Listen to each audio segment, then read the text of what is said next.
Hello and welcome back to MoonClan. My name is Frosty and today we are kicking up where we left off, heading into Moon 108, and with this we're actually going to see Frost kits growing up into apprentices now. Also, just for full transparency, I think there was an update here and I'm playing on an older version.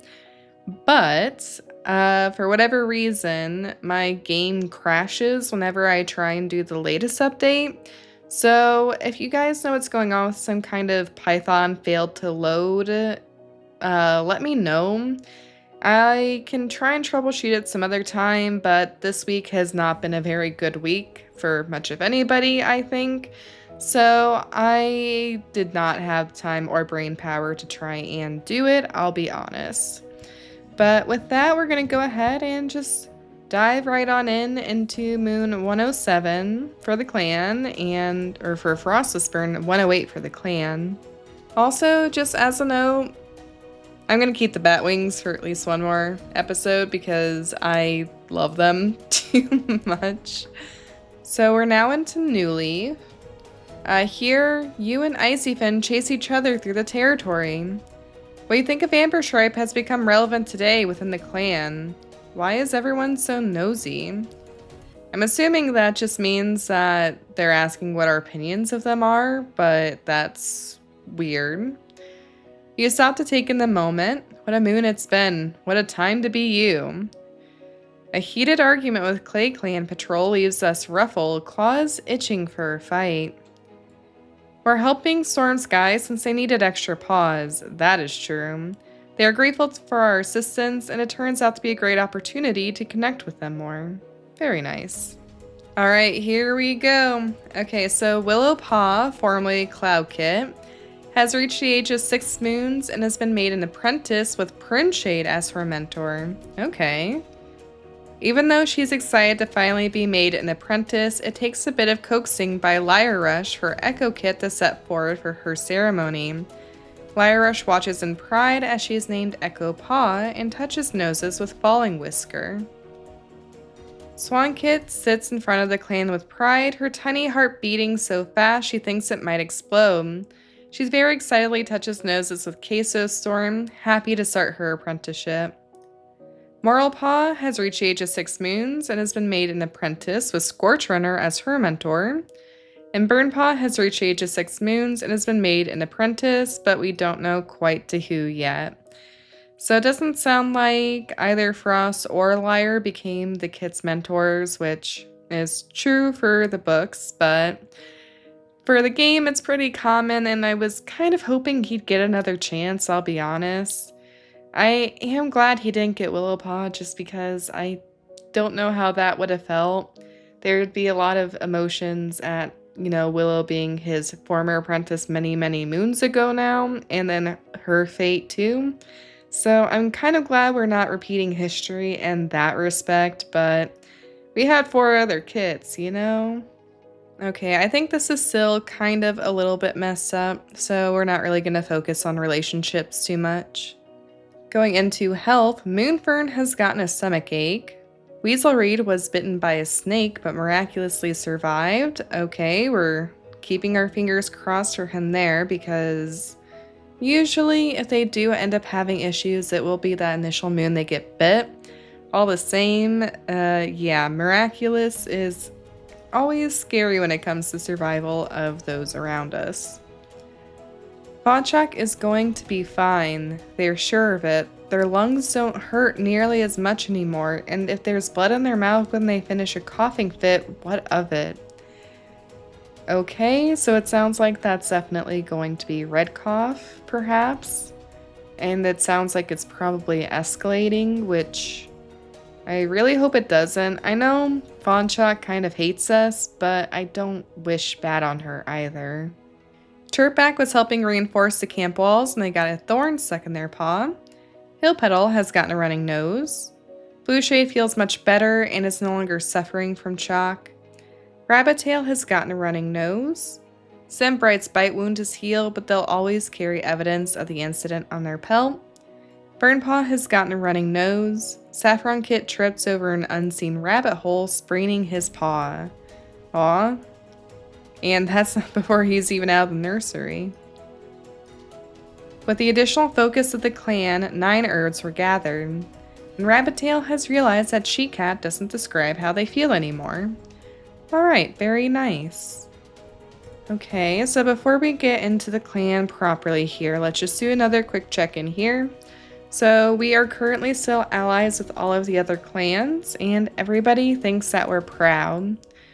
And when it comes to the clearing, we still have a fair amount of prey.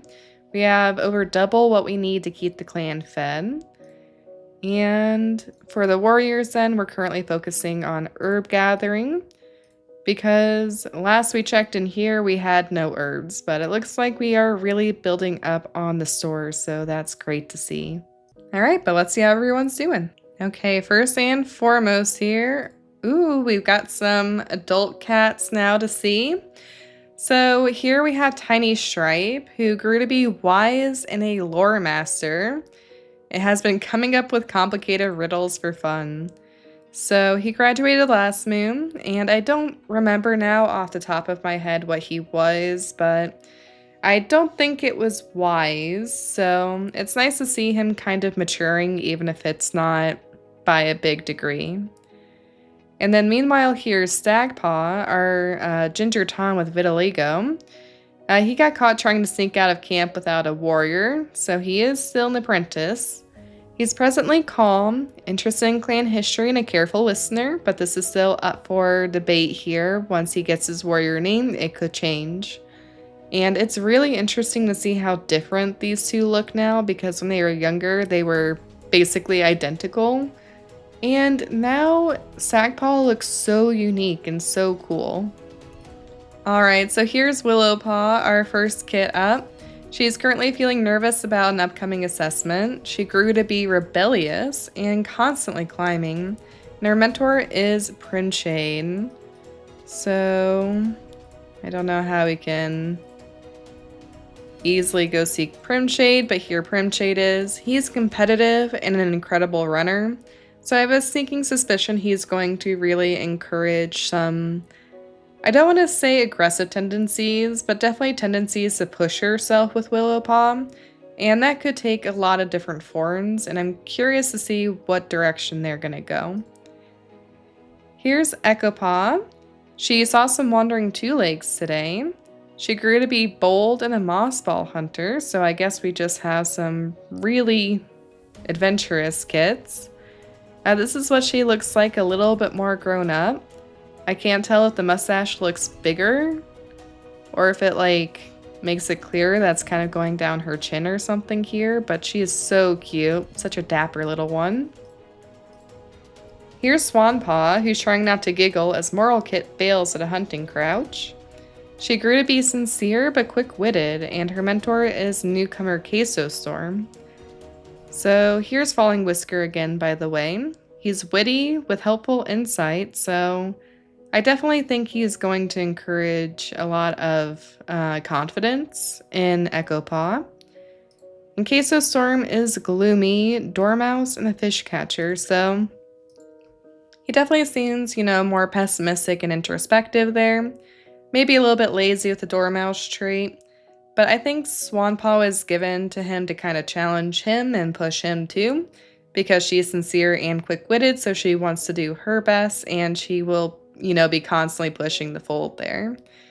But this is what she looks like a little bit more grown up now too. Definitely growing into that pale cream. Then we have Moralpaw, who's playing a prank on Spruce Leaf. She grew to be bouncy with morbid curiosity, and she was given a Scorch Runner, who, if memory serves from all of the times we have been traumatized, is fierce and fast as the wind and a renowned hunter. So Scorch Runner, I think, is kind of like the ideal warrior in a lot of people's minds, because he's fierce and he's really good at hunting and fighting. So I don't exactly know what bouncy is going to translate to in terms of like traits or way of living, But morbid curiosity, I think, will push the envelope there too. And it's going to encourage her to maybe be a better student to Scorch Runner.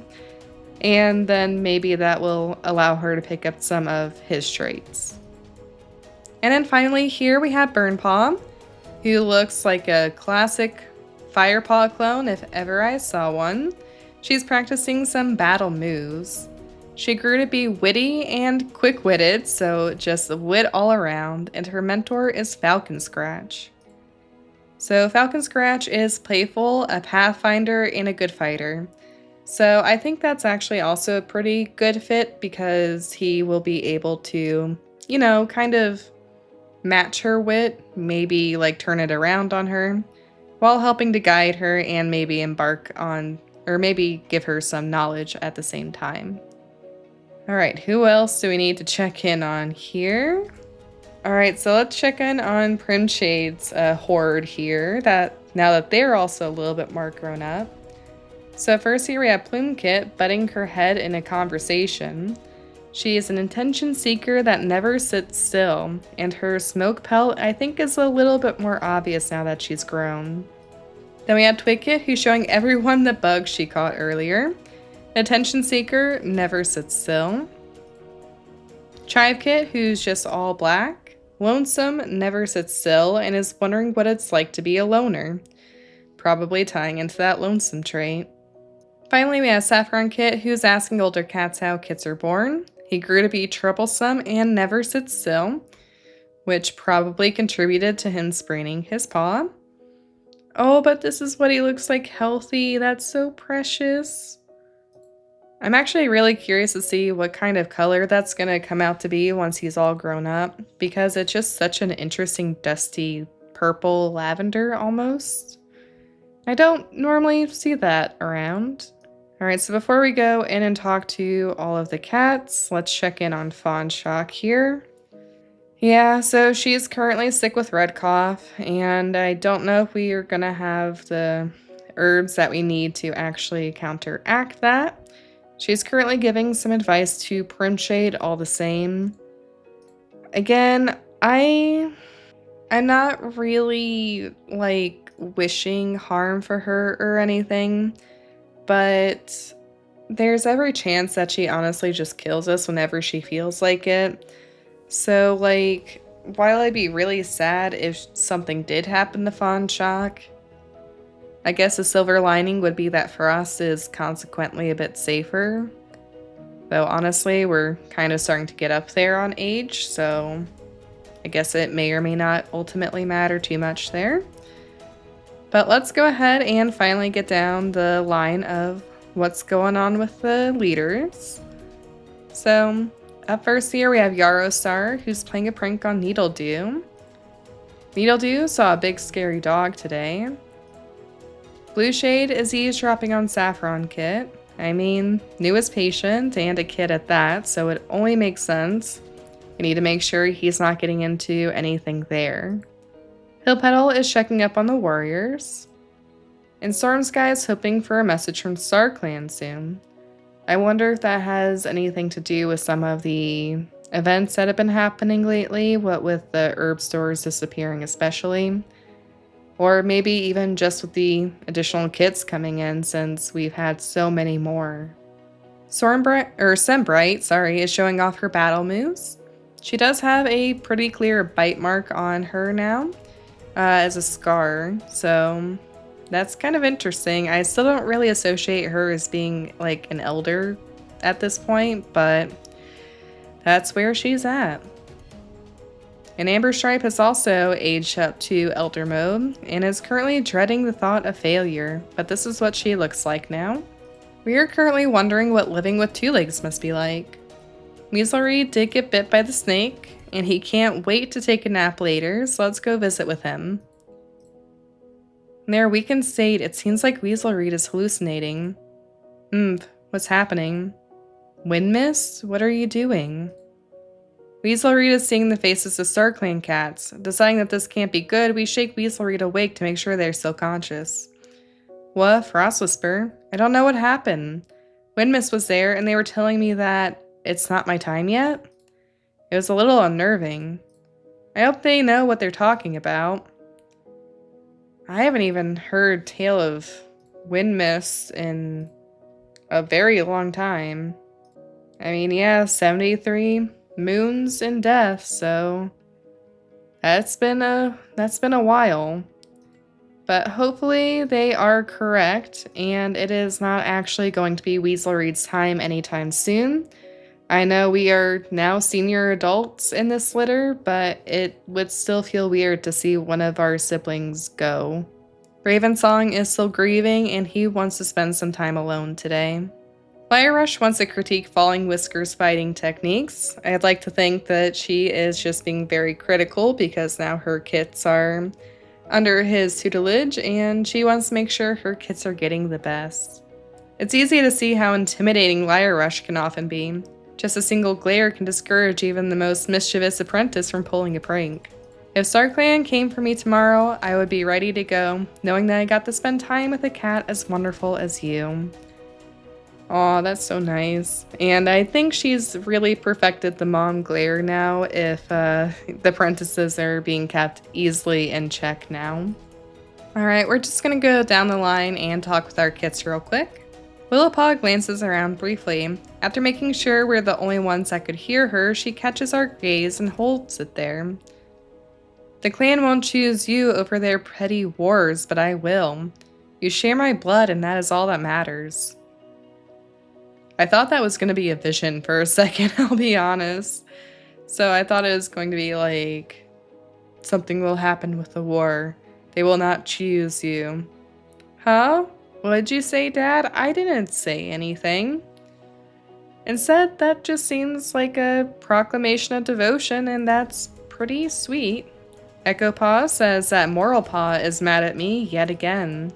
How was I supposed to know that she was saving that stupid bird? It wasn't like it had her name on it. You know, sometimes I wish I never even had a sister like Moral Paw. There'd be no one to boss me around, no one to prank me, no one to drive me crazy all the time. But then I guess there'd be no one to laugh at my stupid jokes either. Or take walks with, or share prey with, or tell things I couldn't possibly share with anyone else. I should probably go apologize to Moral Paw, huh? You probably should. As Hill Petal shares news from Clay Clan, we realize with a jolt that our kit, Swanpaw, is not old enough to face the enemy clan in battle. That would be very jarring. We imagine our baby torn to shreds at the claws of Clay Clan warriors, or worse, our baby's maw dripping with blood, forced to take another cat's life in the name of the clan? Okay. We draw closer to Swanpaw and wrap a protective tail around her, much to her confusion. We silently vow not to let anything bad happen to her. Not ever. But we can't really promise that when the life of a warrior is all about those things. Like, it's about going into battle and having to make those decisions or get hurt or hurt others. Like, I don't know, it just feels a little bit, like, bad to condemn, like, your child from being exposed to these things when it's something that you in turn had to do yourself. Moral Paw says, wow, wow, wow. Ever look at yourself in a puddle, Frost Whisper? I haven't seen my reflection in a while, and I just want to say, I look good. I'm glad that you're having no confidence issues. Willowpaw makes Burnpaw laugh over and over, reminiscing on old kid stories we used to tell them in the nursery. We think about butting in with some stories they left out, but decide not to spoil the moment. Just let all the sisters have their time. Actually, we are a girl dad, apparently. So we have 5 girl apprentices. That's a lot. What are the odds that we would roll something like that? It's all going to be down to the sisters. Moonfern is currently considering how to foster camaraderie among kits from different litters. When Moonfern and Scratch Kit are playing, Scratch Kit notices one of the other kits is watching in a lonely corner and invites them to play. They happily accept, and the 3 have a blast. Charrumble lectures Jumble Kit about the different roles in the clan, and Jumble Kit answers every question in the pop quiz correctly. Again, for some reason, improving compassion and not intelligence. During a hunting patrol, we spot a large, plump squirrel, but it's close to Goose Clan border and could lead to a skirmish. It's not worth it. We are commended for our respect of the warrior code. Blueshake gathers oak leaves, Hillpetal gathers mullein, and Storm Sky gathers goldenrod. Look at all of these apprentices now. Stagpaw gathers moss with Sky Scratch, and does so without any complaining, which is nice to see of an older apprentice especially, because he is a little bit overdue to become a warrior in my opinion. As our next training patrol heads out, Squirtrunner spots a set of animal tracks and calls the other cats over to give them a tracking demonstration. While Squirtrunner has the skills to use tracks to their full potential in their own hunts, they completely fail to communicate how anyone else might be able to do that. They might be an impressive tracker, but Squirtrunner does need to work on their communication skills. Communication is a surprisingly difficult task, so I really feel for Squirtrunner there. As all the other apprentices and mentors gather to train under Falcon Scratch's leadership, Swampaw thinks they had a vision from StarClan last night, and everyone talks about if it's a real vision as they train. Okay, just as a note, we can technically bring in new cats to the fold if we encounter any, and due to, again, just the nature of the genetic tree, I will try and accept as many newcomers as we can, but I don't know how frequently that's going to come up anyway. As the patrol heads out to the forest to hunt, Lyrush, I guess, is feeling fresh, and seems to be absolutely unconcerned with their duties, instead ambling along as though the prey is going to waltz into her paws. Lyrush doesn't bring much home, impressing nobody. A very small amount of prey is brought to camp. I mean, she's been pretty cooped up and/or going on dates with Frost Whisper, so I can't really say overconfidence here is surprising. Alright, so our first border patrol finds the scent of a Clay Clan cat on the territory. When we follow it, the cat up in a tree yowls a warning, and the patrol scatters when they hear the cry, just in time as a large dog jumps at us. Burrowfoot rallies the patrol to drive the dog away and thankfully avoids any injuries. The Clay Clan cat is grateful for the rescue, improving relationships. So I guess if the cats abandon the other cat up in the tree, it's a negative, but if we save them, it's a positive. Makes sense when you put it like that, but not something I necessarily would have thought about. Alright, our last border patrol finds a large dog wandering through the middle of the clan's territory. We can't avoid this, sadly. We do need to proceed. Pigeonflix selflessly throws himself into the fight, and every time the dog tries to grab at their clanmates, they're there with claws, fur puffed out to twice their normal size. With Pigeonflix defending them, the patrol drives the dog off, yowling triumphantly. Okay, I'm a little bit nervous about this because our last hunting patrol is checking the border lines, but hear an odd sound coming from a nearby bush. I never really think that this is worth it, but I'm gonna proceed anyway. And it actually turns out to be a rabbit, and a large amount of prey is brought back to camp. Perfect, okay. Best case scenario there. But let's go ahead and dive into our next moon. Some time today was well spent lost in our own thoughts. Reflection is always a useful tool. Lyra shyly asks our opinion on kits. Does she already want new kits? Were the apprentices not enough? Did you just see something out of the corner of your eyes, or have you just spooked yourself for no good reason? I kind of hate thinking about that when I'm in a dark house all by myself. Swanpaw catches us sneaking out of camp at night, but you threatened her to keep quiet about it. Wow. We go from being an awesome parent and role model to threatening our own kit when they catch us doing something wrong. I don't even know what we're doing wrong. Needledew informs us that we're scheduled for yet another midnight patrol. Seriously? You're out with Burnpaw and Weaselreed today. We're not on patrol, really. All of us just wanted to stretch our legs. Okay, I mean, I'll still think about sending them out together. MoonClan welcomes Stag Bellow as a new warrior, honoring his hard work. That is a strong name. Stormsky mutters something about plantain as Weaselreed carefully looks around their snake bite wound. It's not healing like it should. Ravensong tells himself they can't let those feelings of grief consume them. Instead, they have to learn to deal with it. Needledew fought a big dog and was badly injured, usually means broken bone. Chirpback's small cut is no longer bothering them. Poppy Eye's sprain is healed, and Rabbitail's running nose has finally stopped running. The Bliss Clan medicine cat comes asking if we have any catmint to spare. Graciously, we decide to aid our allies and share the herbs. I don't think that's something we would have done after just having lost everything, but it seems that our extra efforts to grab herbs have been paying off. And again, with the additional focus of the clan, we gather 9 extra herbs. Tiny Stripe was trying to fluff up his nest when he saw a thorn inside of his bedding. A prank, but it couldn't fool him. Alright, so here's Sag Bellow. Now that he is a warrior, he grew to be humble, lore master with helpful insight. He was mentored by Sky Scratch, who influenced him to be more likely to defend their beliefs, have stronger inner morals, and stay collected.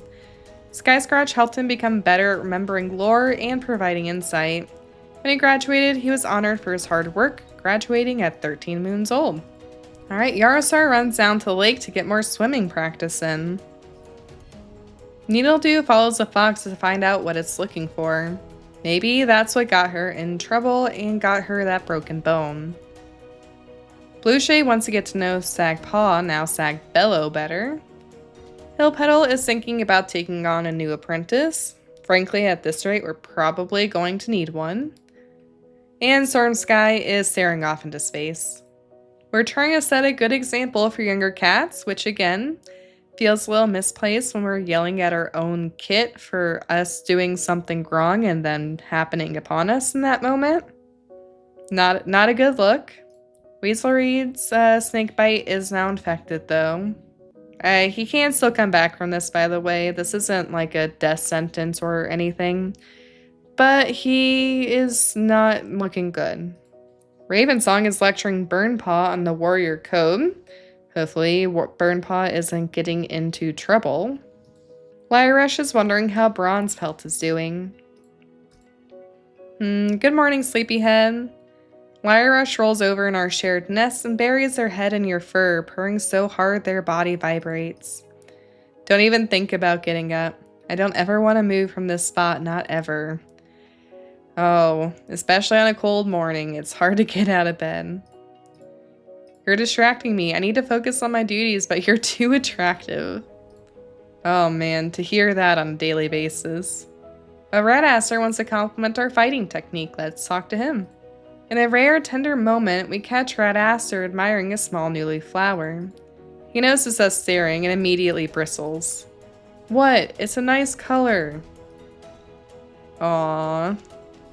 It's okay to like things no matter how quote-unquote girly or manly it is. We can all find peace in that. Falcon Scratch also wants to get to know us better. We are popular today. New Leaf, it's all bright and sunny and stuff now. I heard one time that Two Legs usually dedicate one of the days this season to honoring their mates. But then I also heard that day was in Leaf Bear, so I don't know. I also don't know what the Two Legs without mates do that day. Like, it seems kind of mean to them, right? What if they don't want a mate? What if you make the Two Legs without mates anxious about it? Dedicating a day to Two Legs with mates would probably, like, make some Two Legs feel like they have to have a mate, and that's not true, right? I also heard that I overthink this stuff, and that's none of my business what Two Legs do with their time. But I'm right. I'm right, and you know it. Falcon Scratch is right. It's kind of a similar thing to like how smokers get extra breaks and, you know, people who have children get extra time off to bond with them. Like, is that always necessarily fair to people who choose not to partake in those activities? No, but there's also usually reasons that those things exist. And of course, the day he's talking about there is probably Valentine's Day. Miss Spot also wants to critique our fighting technique today. I don't know about you, Frost Whisperer, but I definitely have my sights set on becoming deputy. Of course, I would hate for something to happen to Yarosar or Needledew, but my hard work has to pay off somehow, doesn't it? I mean, I guess that's fair. There's no real, like, ladder to climb in warrior cats. You're either a warrior or a leader or on your way there. Alright, I'm gonna go talking to our kits today just because that's a lot of talking this moon anyway. Slumber Kit shows an impressive strategic mind when facing Moonfern in a play fight. Her skills nearly rivaling an Apprentice's. Intelligence 1. Charred is helping to mediate minor squabbles between kits.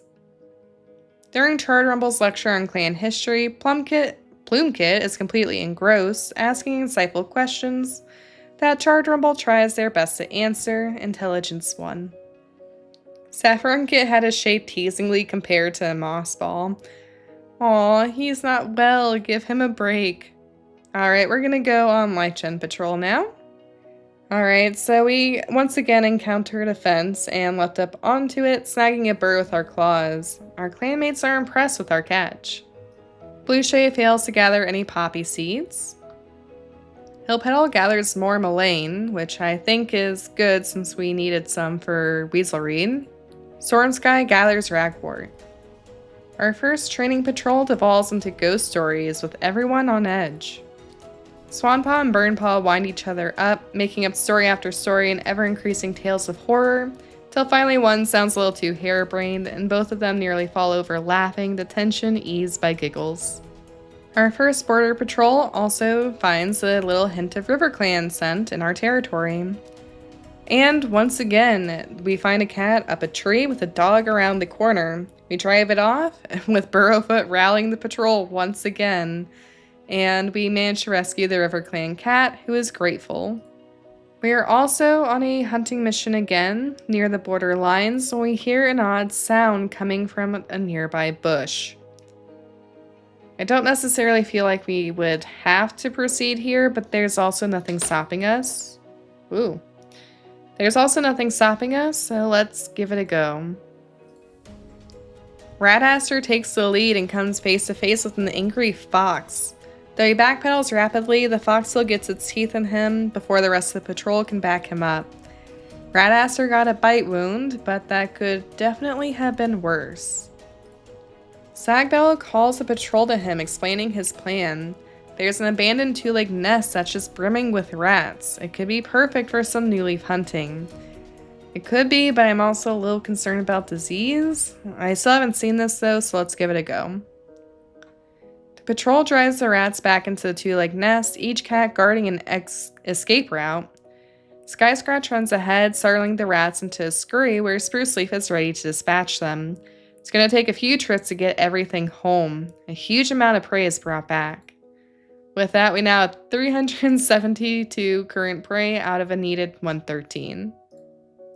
Alright, and the rest of our patrols go by uneventfully. Let's dive into our last moon. Alright, there's no extra events here, so we're just going into health. Sky Scratch has gotten a running nose. Moonfern is glad their stomachache is gone. The ground inside the camp is turned to muddy mess from rain. Rabbitail sprains their paw while trying to walk through the muck. It must be really bad this moon, then. Sembright has gotten a running nose. The ground inside the camp has turned to muddy mess from rain. Tiny Shrike sprains his paw, too. Burnpaw no longer has a running nose, and Saffron Kit's brain is feeling better. But Bronze Pelt was climbing a tree when he fell. Luckily, he was only bruised by the incident. With the additional focus of the clan, 9 Urds were gathered, and Squirturner has realized that Tom doesn't describe how they feel anymore. So Squirturner is now non-binary, which is cool. I always saw them in a bit more of a feminine light anyway, so hopefully I don't overcorrect. Let's see how everyone's doing. So Yarsar is currently busy planning out priorities for the day. Needledew is assigning cats a hunting patrol. Never a moment's rest. Blueshade, once again, plans to go out gathering herbs today. Hillpetal is wondering how Queso Storm is doing. He's still sick with a running nose, and I don't think that would count towards Lost Tail. Stormsky watches Jumbлекit pretend to hunt a mouse. Medusa Pelt thinks that Amber Stripe smells nice. Oh wow, Medusa Pelt hates night, which is actually really interesting to see because I don't think I've actually seen such strong relationships with cats that have never been in the clan. Weaselreed also doesn't really have any strong feelings towards Amber Stripe one way or the other there. Oh, we're wanting to critique Liar Rush's fighting techniques. I don't know how well she'd take that. Weaselreed isn't feeling much better, he just wants to sleep. Liar Rush is silently judging another warrior from afar. Alright, let's see how critiquing goes. What's going on in this clan? The other moon, it was a game on the Thunder Path, and today I caught Prince and Spruce Leaf halfway up that giant tree on the western border. They were apparently racing to the top, but I doubt they would have made it there. Star Clan, am I the only cat with common sense around here? The secret is that common sense is not very common. You're still just as good at flirting as when we got together, you know? We had to warm up to that skill set quick. Okay, so Storm is wondering if Willowpaw will be chosen for the next gathering. Maybe she's pulling ahead or something here. We are going to talk to the kids this moon. I might make it kind of an every other moon sort of thing, just so we're not getting inundated just with family stuff. And that might taper down even further as they get older, you know, kind of mimic that actual slow release of them. But Willowpaw is doing good. Her experience is at 25 already. And she saw some wandering two-legs today. Willowpaw presses into your pelt after what was clearly a long day. Can you do that thing with your tail like you used to do when I was young? We gently drape our tail over Willowpaw's shoulders and she relaxes into our fur, seemingly put at ease. Aww. Willowpaw, more than any of them, I definitely think is like Frost Whisper's kit, you know? Echopaw is playing a prank on Moralpaw. Echopaw and Burnpaw race up to you, breathless and squabbling. Why is this so common with Echopaw? Frost Whisper, please tell Burnpaw to stop picking on me. Echopaw's sister butts in that Echopaw stole a piece of prey she had been saving. Unbelievable that they're still bickering like they did in the nursery. But a little adorable too. Swanpaw is craving the taste of shroom. Her training's at 18. Echopaw makes Swanpaw laugh over and over, reminiscing on old kid stories we used to tell them in the nursery. We decide not to butt in this time too. Moralpaw is asking Falling Whisker for hunting tips. Is it really true that once I get my warrior name, I have to sit vigil all night? I can't stay quiet for that long. I'm sure you'll figure it out. She's at 25 experience, by the way. Burnpaw saw some wandering two-legs today. Her experience is at 19. Everyone in this clan just takes everything so seriously. I can't stand it. We'll see who's laughing in 20 moons when they've all got wrinkles and gray hair, and I'm still looking fresh as a daisy. If only genetics and gray hair actually worked like that, Burnpaw. Moonfern is feeling the weight of responsibility in shaping young minds and spirits. As Moonfern tells a story about a clan cat who helped others in need, Chivekit listens intently, eyes wide with admiration. Compassion 1. Chardrumble is keeping a calm demeanor amidst nursery chaos. Saffron Kid accidentally bites Chardrumble hard enough to make them bleed, but upon noticing, apologizes profusely. Empathy 1.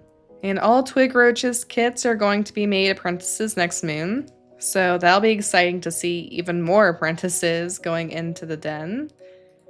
But everyone else is doing okay here, it seems. Alright, last LifeGen patrol with the wings, I think. Nelder asks us to share a story of our most daring adventure. It's an opportunity to share our experiences and inspire young cats. We captivate the clan with our tale, filling their eyes with wonder. They appreciate our storytelling, and the kids beg for more stories in the future. That's also probably just nice for Frost Whisper to experience as a whole anyway. Hillpetal does not gather any herbs. It seems that Goldenrod has not recovered very well from Leafbear. Blueshade just got a little sore when he loses his balance and tumbles to the ground after trying to go for a bit of a climb to get some resources. Stormsky is also going climbing looking for Juniper, but he does have more luck and gathers some.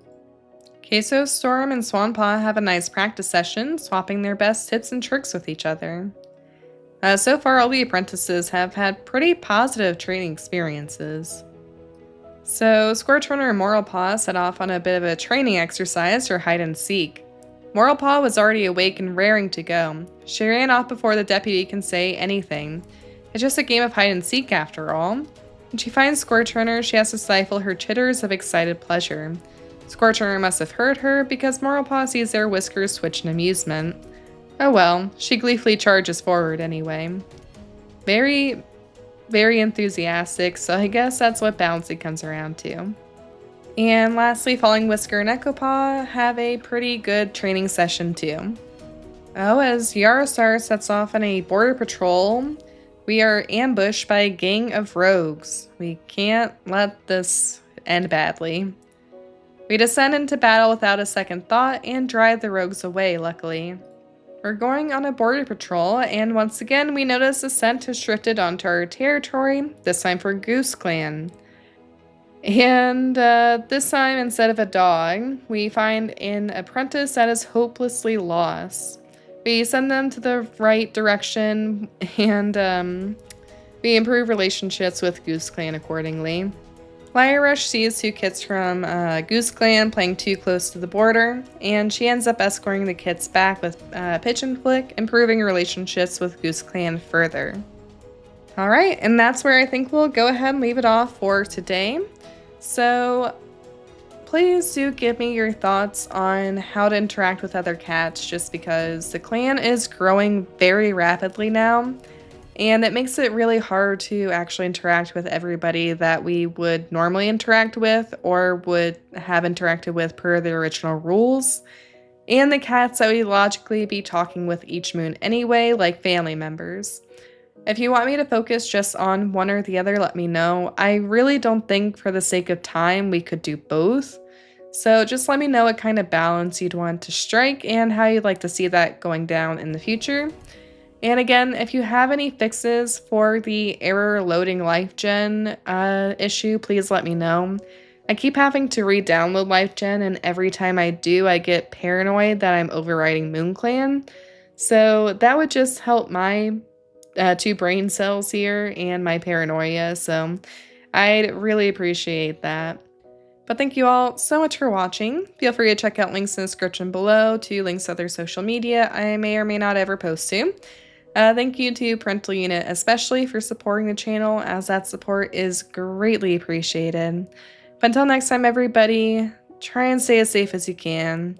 Try and remain as optimistic as you can. It's been a rough week for me and for a lot of people that I know, so let's just all do our best, shall we? But until next time, everybody, stay safe and stay happy. I'll see you then. And bye!